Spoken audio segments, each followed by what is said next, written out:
आप सभी को मेरा नमस्कार।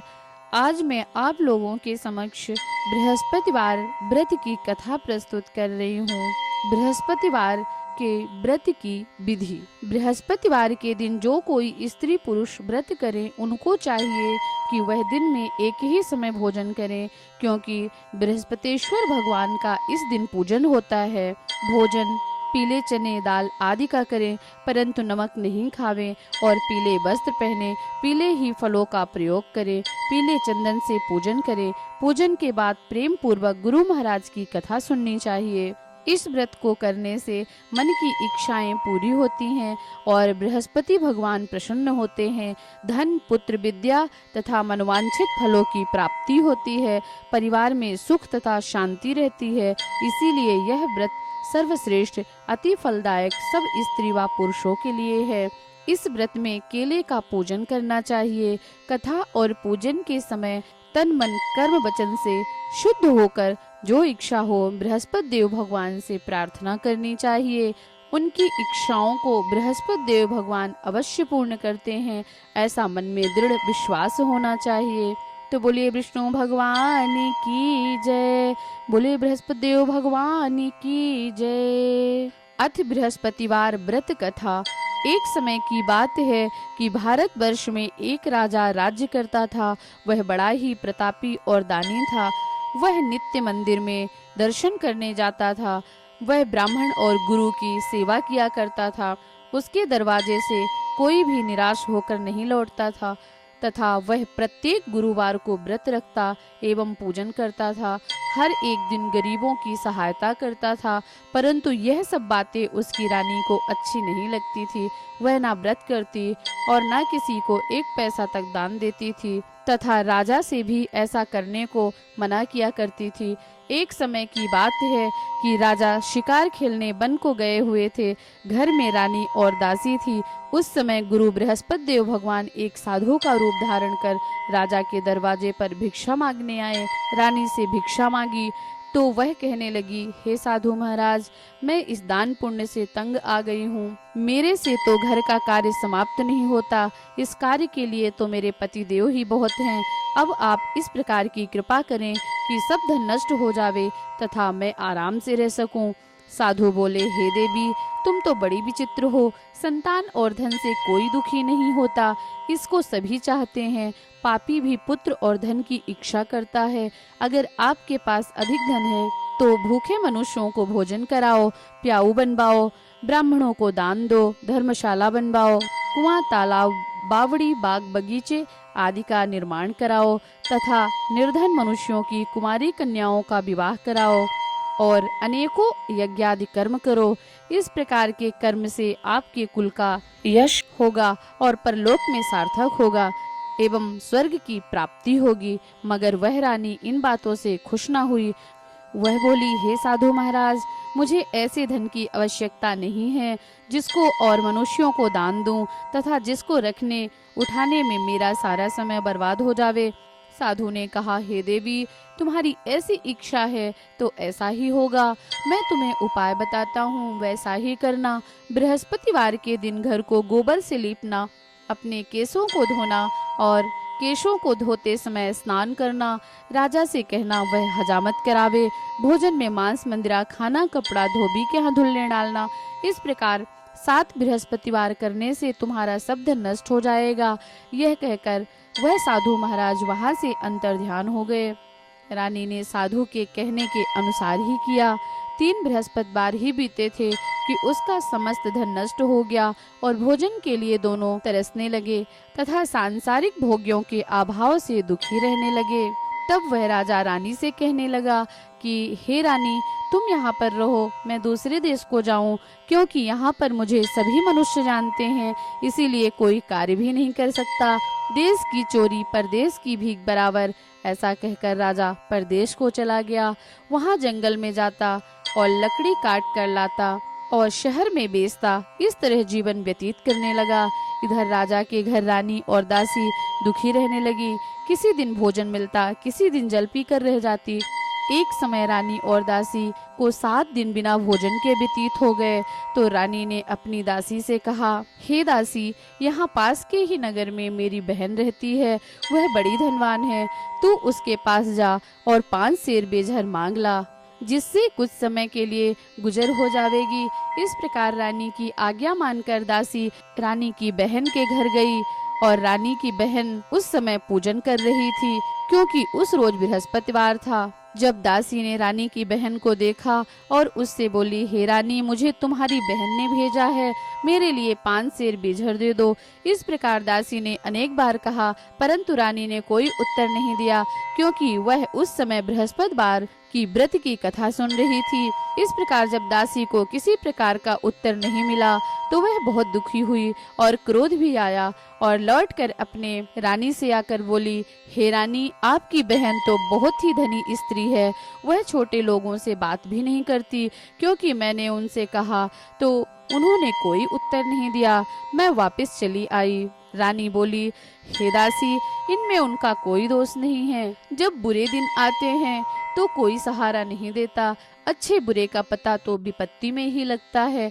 जो ईश्वर की इच्छा होगी वही होगा, यह सब तो हमारे भाग्य का दोष है। इधर उस रानी ने देखा कि मेरी बहन की दासी आई, परंतु मैं उससे कुछ नहीं बोली, इससे वह बहुत दुखी हुई होगी। यह सोच कथा को सुन और विष्णु भगवान का पूजन समाप्त कर वह रानी अपनी बहन के घर चल दी और जाकर अपनी बहन से कहने लगी कि हे बहन, मैं बृहस्पतिवार का व्रत कर रही थी, तुम्हारी दासी गई, परंतु जब तक कथा होती है तब तक ना उठते हैं ना बोलते हैं, इसलिए मैं ना बोली।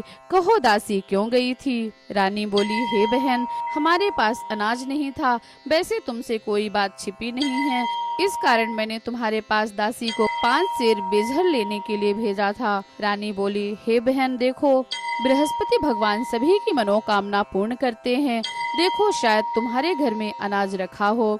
इस प्रकार का वचन जब रानी ने सुना तो वह घर के अंदर गई और वहां उसे एक घड़ा बेझर का भरा मिल गया। तब तो वह रानी और बांदी को बहुत ही खुशी हुई और दासी कहने लगी, हे रानी, देखो, वैसे हमको जब अन्न नहीं मिलता तो हम रोज व्रत करते हैं, अगर इनसे व्रत की विधि और कथा पूछ ली जावे तो उसे हम ही किया करेंगे। तब उस रानी ने अपनी बहन से पूछा कि हे बहन, बृहस्पतिवार के व्रत में चने की दाल मुनक्का से विष्णु भगवान का केले की जड़ में पूजन करो, दीपक जलावें, पीला भोजन करें तथा कहानी सुने। इस प्रकार करने से गुरु भगवान प्रसन्न होते हैं, अन्य पुत्र धन देते हैं, मनोकामना पूर्ण करते हैं। इस प्रकार रानी और दासी दोनों ने निश्चय किया कि बृहस्पति भगवान का पूजन वह जरूर करेंगे। 7 रोज बाद जब बृहस्पतिवार आया तो उन्होंने व्रत रखा, घुड़साल में जाकर चना गुड़ बीन लाई तथा चने की दाल से केली की जड़ से विष्णु भगवान का पूजन किया। अब भोजन पीला कहाँ से आवे? बेचारी बड़ी दुखी हुई, परंतु उन्होंने व्रत किया था, इस कारण गुरु भगवान प्रसन्न थे। 2 थालों में सुंदर पीला भोजन लेकर आए और दासी को देकर बोले, हे दासी, यह तुम्हारे और रानी के लिए भोजन है, तुम दोनों भोजन करना। दासी भोजन पाकर बड़ी प्रसन्न हुई और रानी से बोली, चलो रानी जी, भोजन कर लो। रानी को इस विषय में कुछ पता नहीं था, इसीलिए वह दासी से बोली, तू ही भोजन कर, क्योंकि तू हमारी व्यर्थ में हंसी उड़ाती है। दासी बोली, एक महात्मा भोजन दे गया है। रानी कहने लगी, वह भोजन तेरे लिए दे गया है, तू ही भोजन कर। दासी ने कहा, वह महात्मा हम दोनों को 2 थालों में सुंदर भोजन दे गया है, इसीलिए हम और तुम दोनों साथ साथ भोजन करेंगी।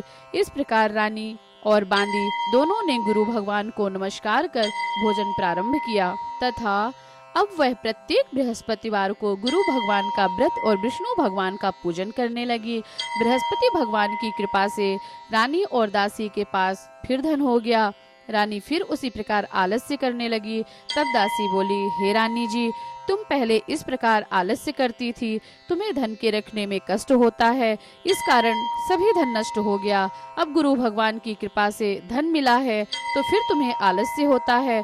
बड़ी मुसीबतों के बाद यह धन हमने पाया है, इसीलिए हमें दान पुण्य करना चाहिए तथा भूखे मनुष्यों को भोजन कराना चाहिए, प्याऊ बनवाना चाहिए, ब्राह्मणों को दान करना चाहिए, कुआं तालाब बावड़ी, बाग, बगीचे आदि का निर्माण कराना चाहिए। मंदिर, पाठशाला बनवाकर दान देना चाहिए। कुंवारी कन्याओं का विवाह कराना चाहिए। धन को शुभ कर्मों में खर्च करना चाहिए, जिससे हमारे कुल का यश बढ़े तथा स्वर्ग को प्राप्त हो और पितर भी प्रसन्न होंगे। तब रानी ने इस प्रकार के कर्म करने प्रारंभ किए तो काफी यश फैलने लगा। एक दिन रानी और दासी विचार करने लगी कि ना जाने राजा किस प्रकार से होंगे, उनकी कोई खबर नहीं मिली। तो गुरु भगवान से उन्होंने प्रार्थना की। भगवान ने रात्रि में राजा को स्वप्न में कहा, हे राजा, उठ, तेरी रानी तुझको याद कर रही है, अपने देश को चल। राजा प्रातःकाल उठा और विचार करने लगा। स्त्री जाति खाने और पहनने की संगिनी होती हैं, पर भगवान की आज्ञा मानकर वह अपने नगर के लिए चलने लगा। इससे पूर्व जब राजा परदेश चला गया था तो वह परदेश में दुखी रहने लगा। प्रतिदिन जंगल में से लकड़ी बीन कर लाता और उन्हें शहर में बेचकर अपने दुखी जीवन को व्यतीत करता। एक दिन वह राजा दुखी हो अपनी पुरानी बातों को याद करके रोने लगा। तब उस जंगल में बृहस्पति देव भगवान एक साधु का रूप धारण करके और राजा के पास आकर बोले, हे लकड़हारे, तुम इस सुनसान जंगल में किस चिंता में बैठे हो, मुझको बताओ। यह सुनकर राजा के नेत्रों में जल भर आया और साधु की वंदना कर बोला, हे प्रभु, आप सब कुछ जानने वाले हैं। इतना कहकर साधु को अपनी संपूर्ण कहानी सुना दी। महात्मा तो दयालु होते हैं। वे राजा से बोले, हे राजा, तुम्हारी स्त्री ने बृहस्पति देव का अपराध किया था, जिस कारण तुम्हारी यह दशा हुई है। अब तुम किसी प्रकार की चिंता मत करो, भगवान तुम्हें पहले से अधिक धनवान करेगा। देखो, तुम्हारी स्त्री ने बृहस्पतिवार का व्रत करना प्रारंभ कर दिया और तुम मेरा कहा मानकर बृहस्पतिवार को व्रत करके चने की दाल, गुड़ जल को लोटे में डालकर केले का पूजन करो। फिर कथा कहो और सुनो, भगवान तुम्हारी सभी कामनाओं को पूर्ण करेंगे। साधु को प्रसन्न देखकर राजा बोला, हे प्रभु, मुझे लकड़ी बेचकर इतना पैसा नहीं मिलता जिससे भोजन के उपरांत कुछ बचा सकूं। मैंने रात्रि में अपनी रानी को व्याकुल देखा है। मेरे पास कुछ भी नहीं है जिससे उसकी खबर मंगा सकूं, और फिर मैं कौन सी कहानी कहूं, यह सब मुझको मालूम नहीं है। साधु ने कहा, हे राजा, तुम किसी बात की चिंता मत करो। बृहस्पतिवार के दिन तुम रोजाना की तरह लकड़ियां लेकर शहर को जाओ। तुमको रोज से दुगना धन प्राप्त होगा, जिससे तुम भली भांति भोजन कर लोगे तथा बृहस्पति देव की पूजा का सामान भी आ जाएगा। बृहस्पतिवार की कहानी इस प्रकार है। बृहस्पति देव की कहानी। प्राचीन काल में एक ब्राह्मण था। वह बहुत ही निर्धन था। उसकी कोई भी संतान नहीं थी। उसकी स्त्री बहुत मलिनता के साथ रहती थी। वह ना स्नान करती, ना किसी देवता का पूजन करती। प्रातः काल उठते ही सर्वप्रथम भोजन करती, बाद में अन्य काम करती। इससे ब्राह्मण देवता बड़े दुखी थे। बेचारे बहुत कुछ कहते, किंतु उसका कोई परिणाम ना निकला। भगवान की कृपा से ब्राह्मण की स्त्री के कन्या रूपी रत्न पैदा हुई और वह कन्या अपने पिता के घर में बड़ी होने लगी। वह बालिका प्रातः स्नान करके विष्णु भगवान का जाप करने लगी, बृहस्पतिवार का व्रत करने लगी और अपने पूजन पाठ को समाप्त करके स्कूल जाती तो मुट्ठी में जौ भर के ले जाती और पाठशाला के मार्ग में डालती जाती। वही जौ स्वर्ण के हो जाते तो लौटते समय उनको बीनकर घर को ले आती थी। एक दिन वह बालिका सूप में उन सोने के जौ को फटक कर साफ कर रही थी। उसके पिता ने देख लिया और कहा, हे बेटी, सोने के जौ को फटकने के लिए सोने का सूप होना चाहिए। दूसरे दिन गुरुवार का दिन था। इस कन्या ने व्रत रखा। बृहस्पति देव भगवान से प्रार्थना करके कहा, हे प्रभु, मैंने आपकी पूजा सच्चे मन से की हो तो मेरे लिए सोने का सूप दे दो। बृहस्पति देव भगवान ने उसकी प्रार्थना स्वीकार कर ली। रोजाना की तरह वह कन्या जौ फैलाती हुई जाने लगी। जब लौटकर जौ बीन रही थी तो बृहस्पति देव की कृपा से उसे सोने का सूप मिला। उसे वह घर ले आई और उससे जौ साफ करने लगी, परंतु उसकी माँ का वही ढंग रहा। एक दिन की बात है कि वह कन्या सोने के सूप में जौ साफ कर रही थी। उस समय उस शहर का राजपुत्र वहां से होकर निकला। इस कन्या के रूप और कार्य को देखकर वह मोहित हो गया तथा अपने घर आकर भोजन और जल त्याग कर उदास लेट गया। राजा को जब इस बात का पता लगा तो वह अपने प्रधानमंत्रियों के साथ उसके पास गए और बोले, हे बेटा, तुम्हें किस बात का कष्ट है? किसी ने अपमान किया है अथवा कोई और कारण है? सो कहो, मैं वही कार्य करूंगा जिससे तुम्हें प्रसन्नता हो। अपने पिता की राजकुमार ने बातें सुनी तो वह बोला, मुझे आपकी कृपा से किसी बात का दुख नहीं है, किसी ने मेरा अपमान नहीं किया है, परंतु मैं उस लड़की के साथ विवाह करना चाहता हूँ जो सोने के सूप में जौ साफ कर रही थी। यह सुन राजा आश्चर्य में पड़ा और बोला, हे बेटा, इस तरह की कन्या का पता तुम ही लगाओ, मैं उसके साथ तुम्हारा विवाह अवश्य करवा दूंगा। राजकुमार ने उस लड़की के घर का पता बताया। तब मंत्री उस लड़की के घर गए और ब्राह्मण की कन्या का विवाह राजकुमार के साथ संपन्न हुआ। कन्या के घर जाते ही पहले की भांति उस ब्राह्मण देवता के घर में गरीबी का निवास हो गया। अब भोजन के लिए अन्न बड़ी मुश्किल से मिलता था। एक दिन दुखी होकर ब्राह्मण देवता अपनी पुत्री के पास गए। बेटी ने पिता को दुखी अवस्था में देखा और अपनी माँ का हाल पूछा। तब ब्राह्मण ने सभी हाल कहा। कन्या ने बहुत सा धन देकर अपने पिता को विदा कर दिया। इस तरह ब्राह्मण का कुछ समय सुख पूर्वक व्यतीत हुआ। कुछ दिन बाद फिर वही हाल हो गया। ब्राह्मण फिर अपनी कन्या के यहाँ गया और सभी हाल कहा तो लड़की बोली, हे पिताजी, आप माताजी को यहाँ लिवा लाओ, मैं उन्हें विधि बता दूंगी जिससे गरीबी दूर हो जाएगी। तब ब्राह्मण देवता अपनी स्त्री को साथ लेकर पहुँचे तो पुत्री माँ को समझाने लगी, हे माता, तुम प्रातःकाल उठकर प्रथम स्नान आदि करके विष्णु भगवान का पूजन करो तो सब दरिद्रता दूर हो जाएगी।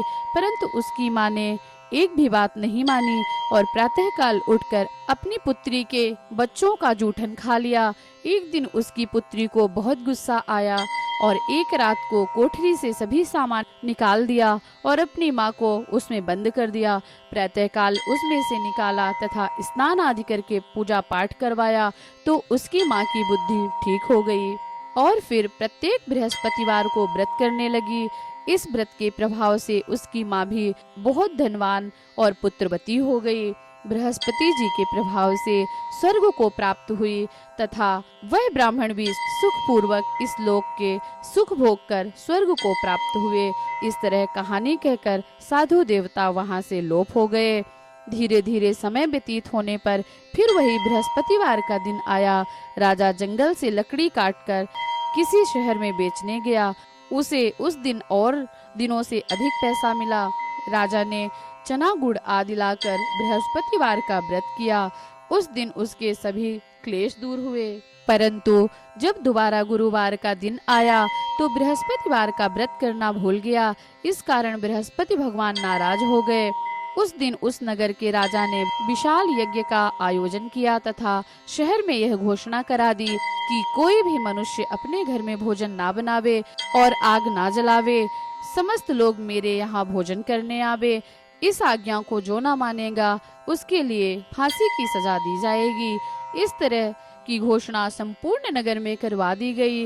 राजा की आज्ञानुसार शहर के सभी लोग भोजन करने गए, लेकिन लकड़हारा कुछ देर से पहुंचा, इसलिए राजा उसको अपने साथ लिवा ले आए और ले जाकर भोजन करा रहे थे तो रानी की दृष्टि उस खूंटी पर पड़ी जिस पर उसका हार लटका हुआ था। वहां हार दिखाई नहीं दिया। रानी ने निश्चय किया कि मेरा हार इस मनुष्य ने चुरा लिया है। उसी समय पुलिस को बुलवाकर उसको जेल खाने में डलवा दिया। जब राजा जेल खाने में पड़ गया तो बहुत दुखी होकर विचार करने लगा कि ना जाने कौन से पूर्व जन्म में कर्म किए थे, मेरे लिए यह दुख प्राप्त हुआ है। और विचार करने लगा कि ना जाने कौन से पूर्व जन्म में कर्म किए थे, मेरे लिए यह दुख प्राप्त हुआ है। और उसी साधु को याद करने लगा जो कि जंगल में मिला था। उसी समय तत्काल बृहस्पति देव साधु के रूप में प्रकट हो गए और उसकी दशा को देखकर कहने लगे, अरे मूर्ख, तूने बृहस्पति देवता की कथा नहीं कही, इसी कारण तुझे दुख प्राप्त हुआ है। अब चिंता मत कर, बृहस्पतिवार के दिन जेल खाने के दरवाजे पर 4 पैसे पड़े मिलेंगे, उनसे तू बृहस्पति देव की पूजा करना, तेरे सभी कष्ट दूर हो जाएंगे। बृहस्पतिवार के रोज उसे 4 पैसे पड़े मिले। राजा ने कथा कही। उसी रात्रि को बृहस्पति देव ने उस नगर के राजा को स्वप्न में कहा, हे राजा, तुमने जिस आदमी को जेल खाने में बंद किया है वह निर्दोष है, वह राजा है, उसे छोड़ देना। रानी का हार उसी खूंटी पर लटका हुआ है। अगर तू ऐसा नहीं करेगा तो मैं तेरे राज्य को नष्ट कर दूंगा। इस तरह की रात्रि को स्वप्न को देखकर राजा प्रातः काल उठा और खूंटी पर हार देखकर लकड़हारे से क्षमा मांगी और राजा की योग्य सुंदर वस्त्र आभूषण देकर विदा किया। गुरुदेव की आज्ञा अनुसार राजा अपने नगर को चल दिया। राजा जब नगर के निकट पहुंचा तो उसे बड़ा ही आश्चर्य हुआ। नगर में पहले से अधिक बाग, तालाब और कुएं तथा बहुत सी धर्मशाला, मंदिर आदि बने हुए थे। राजा ने पूछा, यह किसका बाग और धर्मशाला है? तब नगर के सब लोग कहने लगे, यह रानी और बांदी के है। तो राजा को आश्चर्य हुआ और गुस्सा भी आई। जब रानी ने यह खबर सुनी कि राजा आ रहे हैं तो उसने बांदी से कहा कि हे दासी, देख राजा हमको कितनी बुरी हालत में छोड़कर गए थे, वह हमारी ऐसी हालत देखकर लौट ना जाए, इसीलिए तू दरवाजे पर खड़ी हो जा। रानी की आज्ञा अनुसार दासी दरवाजे पर खड़ी हुई और राजा आए तो उन्हें अपने साथ लिवा ले आई। तब राजा ने क्रोध करके अपनी तलवार निकाली और पूछने लगे, यह बताओ तुम्हें धन कैसे प्राप्त हुआ? तब रानी कहने लगी, यह धन हमें बृहस्पति देव के व्रत के प्रभाव से प्राप्त हुआ है। राजा ने निश्चय किया कि 7 रोज बाद तो सभी बृहस्पति देव की पूजा करते हैं, परंतु मैं रोजाना दिन में 3 बार कहानी कहा करूंगा तथा रोज व्रत किया करूंगा। अब हर समय राजा के दुपट्टे में चने की दाल बंधी रहती है तथा दिन में 3 बार कहानी कहता। एक रोज राजा ने विचार किया कि चलो अपनी बहन के यहाँ हो आवे। इस तरह निश्चय करके राजा घोड़े पर सवार हो गया और अपनी बहन के यहाँ चलने लगा।